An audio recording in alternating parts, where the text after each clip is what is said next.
how important do you think it is that we have other independent political parties and other more grassroots political parties incorporated into Congress in regards to helping make the decisions for the people, the real decisions for the people? Well, I think, of course, the Democrats and the Republicans, I don't even call it a two-party system anymore. I call it a monopoly, and I call them the twins, because basically they're the same person, they're the same entity when it gets that high up. And I think that it's all just one big club. When you get up to that level, the Democrats and the Republicans are basically getting money from the same corporate interests, and that's who obviously they represent. They don't represent the people. What do you think about the size of government and the direction of the size of government in our future? A lot of people believe that as the government grows, and more politicians or more political seats are available, it will further, dilute our abilities to actually affect any real change or even have any real control left in our own government.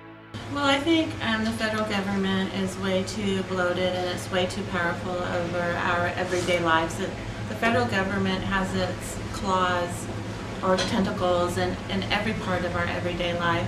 Thomas Jefferson said the government that has the most influence over you should be the government closest to you. And, to us, Washington, D.C. is over 3,000 miles away in California, but their reach necessitates these, trillion-dollar budgets, and now we have trillion-dollar deficits and trade imbalances, and it's just the kind of money that is almost hard for the regular person to imagine. So no, I think that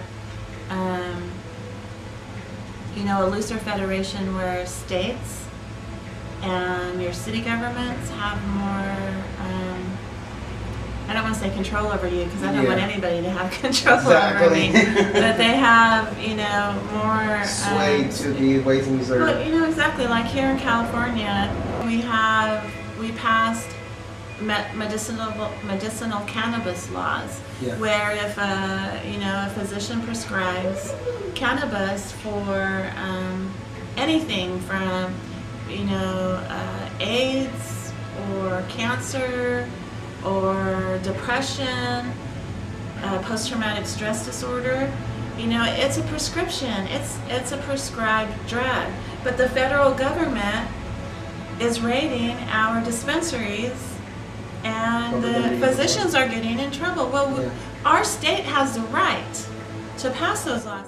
The first responders from September 11th who have been left behind, like I said, that being as touchy of a subject as it is politics, is what I prefer to stay away from. But unfortunately, first responders who are down there are dying by the thousand because the EPA lied to us, told us the air was clean. Well, I think that again, it's unconscionable and immoral that our government has left those people behind and has not helped those people. I certainly think that first responders and their families should be entitled to not only our help but our gratitude also. Yeah, absolutely. We need to unite around the fact that we, the people, are the sovereigns in this country, not our elected officials, not George Bush, not the president, but it's the people. And the president's only supposed to be the first of equals, not the dictator. And what Congress did last week, there was 263 Congress people who voted yes across party lines. They made themselves little dictators because they voted against the will of their constituents. I think these people need to be overthrown. And we can overthrow Nancy Pelosi, who is the queen of the corporatists, the queen of the imperialists, and the queen of the system. And it's not that hard, and it's not out of the realm of possibility that we can overthrow her on November 4th. It's the 9/11 truth. In New York, we recently got a ballot initiative done, which will allow us to put an independent investigation on the table. I, of course, have been calling for this for a long time. Yeah. For an independent investigation that actually has subpoena power where the people have to testify under oath, and does have some kind of punitive power also. So yes, of course, I would be supportive of, if we have to do it state by state, or I think would be better would be have a national Yeah. movement and investigation. Yeah. And it could happen. I mean, we did have one. No matter how flawed it was, and it was fundamentally flawed, but the only reason we had it was because the people forced Congress to have it. Yeah. Yeah. So it's. I think the step that we have to take is to expose how flawed that Yeah. initial one was. One of Nancy Pelosi's, she says, is her accomplishments in the first 2 years as Speaker of the House is that she implemented the 9/11 recommendations. And I'm like, big deal, from such a flawed investigation. Yeah. It's just a more empty rhetoric and empty promises and steps that really don't address the real issue. Yeah. Many people blame the Federal Reserve for the Great Depression in the 30s, and many people are blaming the Federal Reserve, rightly so, for what's happening today. Well, I think that there's with Presidential Directive 51 and the building of these Halliburton detention centers, supposedly for illegal immigrants, and taking away our right to habeas corpus, and all these, the Patriot Act, and the Homegrown Terrorism Act that has not passed yet, passed the House but didn't pass the Senate. I think that it could be the apparatus are in place to declare martial law very quickly. I mean, they could do it.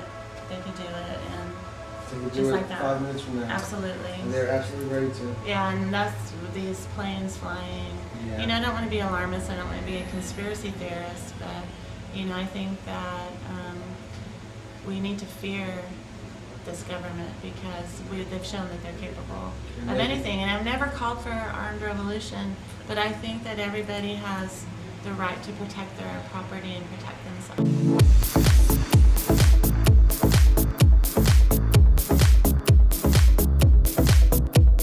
We are fighting in the 8th District in San Francisco, the fight of history. Yep. Okay, we are running against the two-party monopoly. There's been some very exciting campaigns in history, but this one is actually challenging the entire corrupt system. It's challenging militarism. It's challenging racism. And it's challenging poverty. And those are the 3 things that Martin Luther King Jr. said plague our society today. And if you want to help us in this historic campaign, go to our website, cindyforcongress.org. Volunteer to come out and knock on doors. Volunteer to come out and phone bank. Volunteer to come out and change history, the course of this nation. This nation is on a disastrous trajectory.